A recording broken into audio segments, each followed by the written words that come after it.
Assalamualaikum warahmatullahi wabarakatuh. Perkenalkan, saya Bella Fiseria, mahasiswa Magister Ilmu Komunikasi, akan menjelaskan mengenai bagaimana sejarah munculnya dari faksimil hingga adanya televisi yang kita kenal saat ini. Baik, sebelumnya,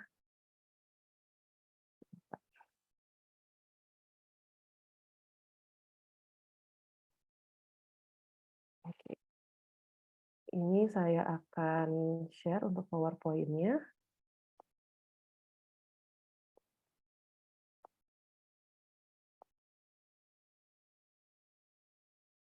Baik, untuk materi pertama mengenai mechanical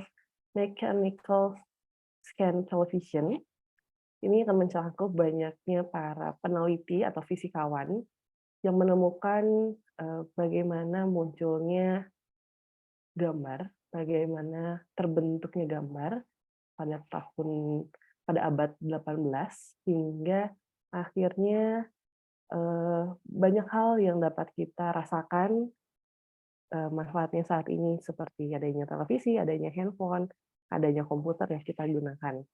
Nah, sebelum jauh ke sana, saya akan menjelaskan bagaimana proses munculnya cahaya atau gambar terlebih dahulu. Baik, untuk yang pertama, pendalaman mengenai sifat dari cahaya merupakan suatu tradisi di mana pada abad ke-18 terdapat berbagai penjelasan yang tidak disetujui secara luas dan membiarkan penjelasan mengenai fenomena tersebut. Ini disebutkan oleh Kohnian atau dikenal dengan fase pre-paradigma. Pada teori Newton yang dijelaskan bahwa cahaya datang dengan potongan-potongan terpisah atau sel darah dan kontradiktif dengan gagasan dari Huygens yang menyebutkan bahwa cahaya itu kontinu. Huygens. Kemudian Dr. Thomas Young atau dikenal sebagai Bapak Fisiotik memberikan kontribusi pada kompetensi ilmiah yang mendukung bahwa sistem komunikasi modern dan membuktikan bahwa teori Huygens itu benar dan bertahan hingga 100 tahun ke depan, lebih dari 100 tahun ke depan. Nah, pada tahun 1801 yang mempelajari pola yang dilemparkan ke layar ketika cahaya dari sumber monokromatik natrium melewati celah yang sempit. Area yang diterangi melalui satu celah menjadi gelap ketika celah kedua yang diterangi oleh sumber cahaya natrium yang sama ini terbuka, yang menjelaskan dengan mengasumsikan bahwa cahaya terdiri dari gelombang kontinu dan menunjukkan bahwa interferensi disebabkan ketika puncak gelombang dari satu celah dibatalkan oleh palung yang berasal dari celah kedua. Nah, kemudian adanya televisi pada dasarnya bergantung pada efek fotovoltaik atau fotoemisif, di mana karakteristik yang dimiliki oleh beberapa zat yang melepaskan elektron ketika disambar cahaya. Edmund Becquerel pada tahun 1839 dan ayahnya Anthony Cesar yang cerdas ini telah membantunya mempersiapkan akunnya untuk La Académie des Sciences dengan eksperimen mereka yang menunjukkan bahwa arus mengalir di antara dua elektroda sel volta ketika seberkas cahaya jatuh pada peralatan. Kemudian seorang kimiawan dari Swedia bernama Baron Berzelius telah mengisolasi selenium dan sebuah unsur non-logam dari gugus belerang. Pada tahun 1818 tanpa memperhatikan penelitian dari Becquerel, ini sebelum adanya penelitian dari Becquerel, dia mengatakan bahwa hal itu bersifat fotoemisif dan selenium pada awalnya diminati secara praktis karena memiliki ketahanan yang sangat tinggi terhadap listrik. Kemudian Willow Smith, seorang insinyur telegraf yang pengawas yang terlibat dalam peletakan kabel transatlantik pertama yang sukses, diarahkan ke sana karena properti ini. Saat bertanggung jawab atas Departemen Kelistrikan untuk pemasangan kabel dari Valentina pada tahun 1866, ia memperkenalkan sistem baru di kapal, di mana kapal dan pantai dapat berkomunikasi secara bebas satu sama lain tanpa mengganggu pengujian kelistrikan yang diperlukan. Untuk menjalankan sistem ini, resistensi resistansi sekitar 100 megohms harus dipasang ke ujung pantai kabel saat mencari bahan yang cocok. Resistansi selenium yang tinggi diperlihatkan tetapi pada saat yang sama. Ini disebutkan oleh Grad dan Mumford pada 1952. Ada seorang operator dari Smith yang bernama May yang melihat korelasi antara perilaku tidak menentu dari resistor selenium dan sinar matahari. Smith menyelidiki dan mengumumkan hasilnya pada tahun 1873 dengan konduktivitas meningkat dari 15% menjadi 100%, sesuai intensitas cahaya yang jatuh. Dapat dipastikan bahwa suhu sama sekali tidak mempengaruhi percobaan, dan salah satu batang yang ditempatkan di bak air, sehingga ada sekitar 1 inci air untuk dilewati cahaya, tetapi hasilnya sama, dan ketika pita sempit magnesium ditahan sekitar 9 inci di atas air, hambatannya segera turun lebih dari 2/3 dan kembali ke kondisi normal segera saat lampu padam. Kemudian karena hal ini dianggap cukup menarik dan proses penyelidikan yang sangat panjang ini akhirnya dimulai, beberapa pertanyaan ini mengarah ke perangkat pertama yang menggunakan natrium dan kemudian kalium yang terbukti lebih sensitif daripada selenium, yang dirancang khusus untuk menghasilkan fotolistrik. Nah, ini penemuan yang tidak pernah meninggalkan lab sejak saat itu, dan untuk fisika teoritis, fotolistrik menjadi pusat penyelidikan atau yang menjadi pusat perhatian para peneliti dengan hanya mengukur cahaya atau yang sebenarnya fotosel praktis dan sensitif yang muncul mencapai titik komersial pada tahun 1913. Hal ini dilakukan demonstrasi oleh Joseph John Thomson pada tahun 1897 yang merupakan fenomena fotolistrik yang bergantung pada partikel dan bukan pada gelombang. Hal ini menjadi indikasi pertama keberadaan partikel subatomik. Kemudian, George Johnstone Stoney telah menjelaskan mengenai elektron dan apa yang terjadi dalam emisi fotolistrik adalah pembebasan elektron dari atom zat melalui aksi cahaya. Demikianlah kepercayaan pada ketidakterpisahan atom hancur dan penyelidikan yang berdedikasi dan menentukan dari subatomik ini dimulai. Kemudian dalam penelitian ini dibutuhkan untuk pekerjaan adalah tabung berkas elektron atau tabung sinar katoda atau CRT dengan sinar katoda yang telah dideskripsikan oleh Sir William Crookes pada tahun 1878 dengan tabung yang dibuat aliran elektron dapat terlihat oleh mata. Ini diperkenalkan pada tahun 1897 atau dikenal sebagai tahun elektron. CRT seperti semua perangkat ini kecuali pengukur cahaya tetap berada di lab. Alat visa ini sangat canggih dan tidak lebih. Kemudian Max Planck pada tahun 1900 mengatakan bahwa pancaran panas harus didefinisikan sebagai massa terputus-putus yang terdiri dari unit-unit kuanta yang semuanya mirip satu sama lain. Ini disebutkan oleh Handel pada 1967. Dengan paradigma gelombang Maxwell mulai mengikuti teori satu fluida Franklin ke dalam sejarah. Sejak bukti eksperimental foton dari Einstein menunjukkan bahwa semakin tinggi frekuensi cahaya, maka semakin besar kecepatan elektron yang dipancarkan dan tidak akan terjadi jika cahaya kontinu. Dan bagaimanapun Newton ini benar, begitu pula Huygens yang mengatakan bahwa gambaran cahaya kita saat ini adalah sintesis paradoks dari kedua teori tersebut. Kemudian pada tahun 1886 ditemukan fluoresensi atau fenomena serupa yang investigasinya memiliki durasi yang sama, bahwa ditemukan zat-zat tertentu yang memancarkan cahaya berwarna dan banyak dijelaskan pada abad ke-18. Ilmuwan bernama Sir George Stokes pada tahun 1852 merupakan orang pertama yang menjelaskan hal tersebut dan masuk akal tentang efek dan menamainya mineral fluorspar. Semua untaian ini bersama-sama membentuk dasar kompetensi ilmiah yang berhubungan dengan perkembangan teknologi televisi. Fosfor yang dipahami atau cat neon sedang diproduksi pada tahun ini, dan transmisi gambar jarak jauh melalui telegraf faksimili telah menjadi kenyataan sejak pertengahan abad ke-19. Hal ini menjelang Perang Dunia Pertama, dan impian mengenai televisi sudah berusia lebih dari 30 tahun sejak saat itu. Kemudian adanya ide mengenai fax dan gambar buruan. Hal ini menyusul penemuan dengan adanya sifat selenium dan kegembiraan yang ditimbulkan dengan adanya pengenalan telepon. banyak gagasan untuk teleskopi yang diajukan. Penerima televisi pertama kali dibayangkan oleh seorang kartunis bernama Punch sebagai perangkat interaktif dua arah di mana orang-orang di rumah dapat berbicara dengan orang yang ada di layar melalui telepon. Senelak, seorang pengacara Prancis, menerbitkan catatan singkat tentang teleskop pada buku An English Mechanism of 1878. Perangkat tersebut akan memproduksi gambar yang diperoleh di kamera obskura dari jarak jauh.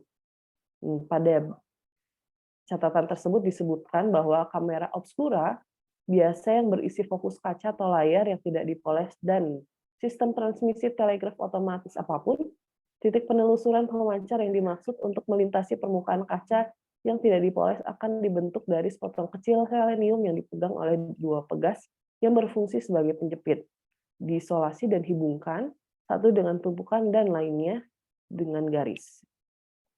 Ini kata Gard dan Mumford pada 1952. Nah, kemudian pada tahun 1881, Salford Whitwell mendemonstrasikan penemuan di mana untuk pertama kalinya pemancar dan penerima ini disinkronkan.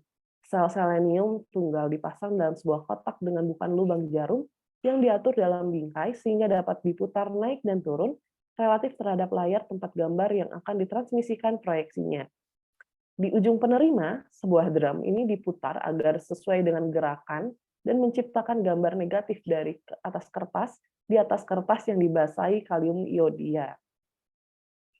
Gambar ini dibangun dari serangkaian garis coklat yang berjarak dekat, dan dia menunjukkan sistem tersebut kepada sejumlah masyarakat yang terpelajar. Kemudian ada gambar ini, atau dikenal dengan mesin Bidwell. Ini diklasifikasikan dengan dua cara, yaitu sebagai telegraf faksimili. Ini mubazir karena sudah ada selama lebih dari 30 tahun. Namun, dalam istilah televisi, ini dianggap sebagai prototipe yang paling parsial, karena meskipun berhasil menggunakan emisi foto sebagai sarana untuk membuat gambar, sebagai pemancar gambar tunggal dan hanya dalam arti yang paling kasar, dapat dianggap sebagai televisi di semuanya. Bidwell menyimpan peralatan ini di Museum Sains di London dan tidak melakukan apapun selama seperempat abad. Kemudian pada tahun 1884, tepatnya di bulan Januari, seorang peneliti bernama Paul Nipkow, mahasiswa dari Sains Berlin, mengajukan paten untuk teleskop listrik. Dia telah selama Natal sebelumnya menempatkan sebuah piringan kecil berlubang dengan spiral lubang di antara lensa dan elemen selenium yang dimasukkan ke dalam sirkuit listrik. Nipkow mengajukan paten induk untuk televisi. Meskipun dia telah membuat sistem pemindai yang layak dengan disk, dia kemudian seperti Bidwell tidak melakukan apa-apa lagi. Bidwell saat itu sedang menemukan fax yang sudah ada dan Nipkow sedang menciptakan sebuah electric telescope yang sekali lagi seperti yang diungkapkan dari nama yang dia berikan, merupakan pengganti perangkat yang telah ada selama berabad-abad. Nah, Bidwell ini salah satu dari sedikit orang yang benar-benar membuat perangkat dari selenium untuk mengetahui batasan sebaik apapun karena tidak memikirkan alternatif apapun untuk memindai mekanis. Dia didorong oleh pengumuman dari Armand Gord untuk mengingatkan bahwa dunia dalam bentuk cetakan demonstrasinya yang terlupakan yang terjadi lebih dari seperempat abad sebelumnya. Kemudian sebagai untuk mendukung Bidwell, Campbell Swinton bergerak untuk meletakkan prinsip-prinsip dasar televisi modern. Sebelum dikenal dengan nama televisi, peralatan tersebut dikenal nama telefotografi, teleskop atau teleautografi. Pada akhir tahun 1911, seorang pejabat paten Inggris membuka file baru tentang hal ini dan sebagai cabang telegrafi faksimili. Meskipun dia menyebutnya televisi, istilah yang pertama kali diciptakan secara independen oleh Persky pada tahun 1900. Nah, kemudian adanya prototipe dengan pemindai mekanis. Nipkow memiliki paten yang menjadi stimulus kuat bagi sejumlah besar orang di seluruh dunia dan menjadi cikal bakal penemuan lainnya, seperti yang dilakukan oleh Jenkins yang telah memberikan kontribusi signifikan pada pengembangan proyektor film, mendemonstrasikan peralatan yang elegan, dan banyak penemu baru yang sibuk memutar disk. Pada dari tahun 1923, Herbert Ives yang lainnya di Bell Labs mengadakan eksperimen tentang televisi. Mereka juga menggunakan peralatan untuk memindai film yang diambil baik di ujung pemancar ataupun di penerima, sehingga gambar dengan penerangan yang lebih baik dapat dicapai. Pada awal 1930-an, mereka memiliki sistem interaktif dua arah yang bekerja di Manhattan. Videophone yang paling disukai dari semua perangkat keras ini pada masa revolusi informasi. Kemudian pada tahun 1928, Alexanderson dari General Electric telah melangkah jauh dengan disk sehingga transmisi eksperimental yang cukup teratur. General Electric juga melakukan demonstrasi menggunakan layar yang dipasang di teater lokal pengusaha asal Scotland bernama John Logie Baird yang menghabiskan satu dekade. Setelah 1925, ia merancang sistem pemindaian yang semakin kompleks. Pada tahun 1928, Baird Television Development Company atau BTDC membangun televisor atau penerima untuk penjualan domestik secara publik. Perkembangan terus terjadi, BBC mulai bereksperimen dengan perangkat televisi dan pada tahun 1926, eksperimen serius dimulai kembali. Peneliti di Jerman mulai eksperimen untuk menguji sistem terhadap sistem elektronik berdasarkan paten yang dipegang oleh sekutu Jerman RCA. Selanjutnya, pada 1936 yang merupakan tanggal dimulainya layanan televisi dari latihan eksperimental yang jelas diresmikan di studio di Alexandra Palace, London. Nah, sekian untuk materi pertama mengenai sejarah kemunculannya televisi. Kemudian beranjak ke bab selanjutnya mengenai hadirnya mikrokomputer. Ini ada pada bab 12, banyak dibahas mengenai sejarah dari munculnya perangkat komputer. Atau bisa dibilang sebagai supervision revisit industri komputer. Diketahui pada tahun 1950-an, komputer merupakan mesin katup yang sangat mahal dan sebagian besar digunakan dalam dinas militer. Dahulu tidak ada yang tertarik untuk mengembangkan komputer menjadi perangkat yang lebih kecil dan murah. Perkembangannya pun sangat lambat. Dalam 10 tahun saja hanya ada 250 perangkat komputer di dunia. Kemudian pada tahun 1953, grup dari Manchester merancang sebuah komputer prototipe transistor yang kecil dan Metropolitan Vickers memproduksinya untuk mereka gunakan sendiri. Hanya 6 yang dibuat. Kemudian Inggris pun memasarkan sejumlah mesin yang lebih kecil pada tahun 1950-an dan awal tahun 1960-an. Hal ini tidak ada yang efektif. Keberadaan komputer kecil ini didukung oleh salah satu perangkat yang bernama transistor. Melalui perkembangannya transistor yang dapat berukuran kecil memungkinkan untuk mengevolusi ukuran komputer menjadi lebih kecil. Namun ternyata militer tidak tertarik untuk memperkecil ukuran komputer dengan menggunakan transistor yang lebih kecil. Nah, maka dari itu, muncullah berbagai developer dalam pengembangan komputer. Sebut saja ada IBM, MIT, Philco, dan lain sebagainya. IBM memiliki mesin baru pada tahun 1955, ini sebanyak 705 unit, dan memiliki penyimpanan inti secara magnetik dengan peningkatan kecepatan, adanya pembacaan dan penulisan pita secara simultan, transfer memori langsung, akumulator fleksibel, dan membaca kartu baru yang fleksibel, dan unit penyimpanan rekaman tetapi tanpa transistor. IBM berada dalam bisnis penjualan, bukan penyewaan. Pada tahun 1956 terdapat keputusan persetujuan yang dianggap penyewaan tradisionalnya ini terbatas. Banyak anggapan produk baru menghancurkan basis sewa ini. IBM memiliki pelanggan setia dan tetap menggunakan IBM dan membatasi perusahaan lainnya yang memiliki kecanggihan dapat memasuki pasar. Seluruh industri sejak awal menetap dalam konservatisme teknologi tertentu. Kemudian adanya sirkuit terintegrasi atau IC akan menjadi masalah yang sedikit berbeda. Pada awalnya, industri komputer tidak lagi bersemangat untuk menggunakan sirkuit terintegrasi daripada menggunakan transistor. Di dalam IBM, ada proyeksi yang mengatakan akan membutuhkan semua pasir di dunia untuk memasok memori semikonduktor yang cukup untuk memenuhi kebutuhan IBM selama bertahun-tahun. IC mulai memiliki efek yang lebih mendalam. Sejumlah perusahaan tidak termasuk dari IBM mulai membuat mesin yang benar-benar lebih kecil, baik dalam ukuran maupun kapasitasnya. ini dikenal sebagai komputer mini dan beberapa insinyur komputer telah mulai serius memikirkan kemungkinan itu bahkan sebelum teknologi IC yang baru ini tersedia.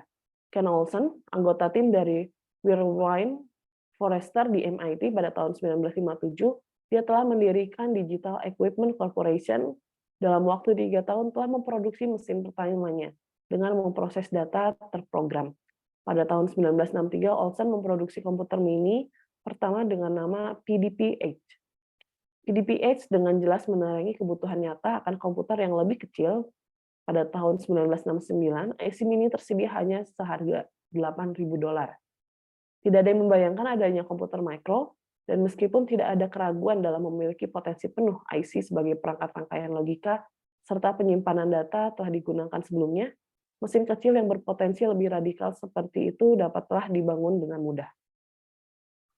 Robert Noyce mengatakan ketika Intel memperkenalkan komputer mikro atau sebenarnya microprocessor pada akhir tahun 1971, reaksi industri adalah "Hohum, produsen semikonduktor telah membuat begitu banyak janji yang luar biasa di masa lalu sehingga industri tampaknya kebal terhadap klaim kemajuan." Perangkat lainnya yang memiliki mikroprosesor adalah jam digital yang juga dapat diatur agar bersuara seperti piano elektrik. Sementara itu, Intel telah memenuhi Ryzen Theater dengan memperkenalkan chip RAM 1103 yang mempengaruhi ukuran dan biaya komputer mini secara substansial, mengurangi biaya memori. Pada saat ini, reputasi mikroprosesor telah cukup meningkat dibandingkan perangkat solid state sebelumnya sehingga dapat diterima. Nah, kemudian memasuki produksi PC, mikroprosesor telah banyak digunakan di berbagai peralatan seperti kalkulator, pengatur waktu oven rumah tangga, video game, dan lain sebagainya. Hal ini didorong penjualan komputer pribadi pada tahun 80-an. Berkembanglah chip 8-bit dari Intel dan menguasai komputer pada saat itu, komputer mikro pada saat itu. Berbagai pemberitaan membicarakan mengenai komputer mini pribadi.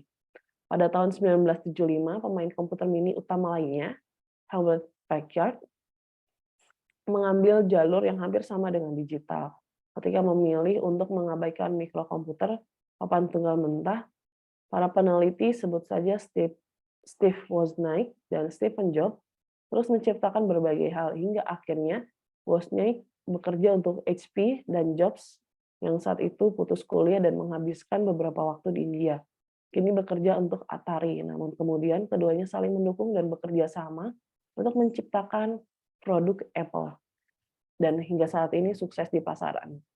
Kemudian Wozniak mulai merancang dan membuat mesin yang akan menjadi Apple II, sementara Jobs mendekati bos Atari bernama Nolan Bushnell untuk mendapatkan modal. Namun sayangnya usaha dari Jobs ini ditolak. Kemudian Jobs menghubungi calon pendukung lainnya dan akhirnya Jobs menghubungi Mike Markkula yang pernah menjadi manajer pemasaran dari Intel. Kemudian karena ia baru saja pensiun dari Intel dan akhirnya ia menjadi seorang jutawan. Dari Mike Markkula inilah akhirnya Jobs dan Steve mendapatkan pendanaan untuk memproduksi Apple menjadi lebih baik lagi. Apple bersedia mengadopsi setiap dan semua antarmuka yang tersedia untuk membuat mesin lebih ramah pengguna, dengan jumlah komputer di rumah-rumah di Amerika Serikat telah berubah dari beberapa ratus pada tahun 1975, pada tahun pengenalannya sebagai barang rakitan pabrik, ini menjadi 20.000 unit selama setahun kemudian. Pada tahun 1980, industri ini melewati angka penjualan miliaran dolar, dan pada tahun 1982, di sana hanya ada di bawah 1 juta mesin. Perjalanan munculnya komputer ini tidak semulus yang diketahui banyak orang. Banyak perusahaan mengalami kebangkrutan dan banyak yang menarik diri dari industri komputerisasi ini, seperti Altair, Osborne, dan Texas Instruments. Komputer rumah menjadi komputer pribadi selain bisa ada di rumah, juga berfungsi sebagai alat bantu di tempat kerja. Hanya dengan hadirnya pengolahan kata yang dapat diakses, yang mengubah visi rumahan menjadi mesin tik yang sangat efektif, dan hadirnya modern yang mengizinkan adanya email, ataupun akses internet. Penggunaan rumah tangga yang berarti ditemukan, cakupan perangkat ini ditetapkan pada beberapa aplikasi atau platform game, mesin tik, kalkulator, spreadsheet, database, dan grafik dengan opsi komunikasi. Namun, dorongan utama untuk penjualan ini adalah pendidikan. Perusahaan komputer dari segala jenis pada pertengahan tahun 90-an mengubah produk mereka tanpa banyak usaha yang terlihat, dan mungkin sebagai akibatnya perilaku dari seperti industri mobil sebelum Rob Nalder dan kesadaran keselamatan konsumen ini mendapatkannya. Perdebatan tentang dampak dari komputer ini dibingungkan oleh Rodo Montade. Salah satu elemen dasar dari semua ini adalah grafik yang menggoda. Tidak ada yang menangkap esensi dari hype seputar komputasi sebaik grafika kurva, pertumbuhan dramatis yang membumbui halaman dan layar video literatur ini. Perkembangan komputer bagian dari perkembangan teknologi komunikasi elektronik lainnya. Selama 50 tahun, teknisi terus memberitahu bahwa mesin akan merevolusi kehidupan. Sudah waktunya bagi mereka untuk melihat ke seluruh dunia. Dengan ekspektasi ekonomi yang berkurang, dengan kegigihannya dan kefanatikan serta perselisihan, ketidaksetaraan dan kebodohannya.